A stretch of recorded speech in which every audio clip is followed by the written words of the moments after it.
محترم سامعین، پروګرام تحفه د سار شروع شو. نن موږ د معتکفینو یو فضیلت ذکر کوو.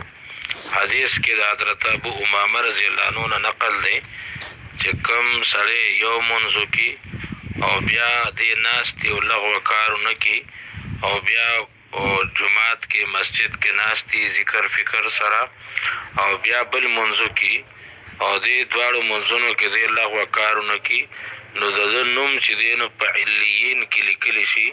دا حدیث ابو داود شریف کې دی. نو دا مقام چې دی نو معتکف ته حاصلېږي، تمام معتکفینو ته دا فضیلت حاصلېږي. پکار دی چې دوی د دې احساس وکړي او الله نه غواړي چې دغه مقام موږ له راکړي. او کوم حضرات چې مسنون اعتکاف چې کوم دی نو هغه یې ونه کړی شو، نو هغې د نفلي اعتکاف چې دی د ورځې وکړي، د شواروز دی وکړي، د 2 ورځو دی وکړي او د دې مقام د حاصلولو کوشش دی وکړي.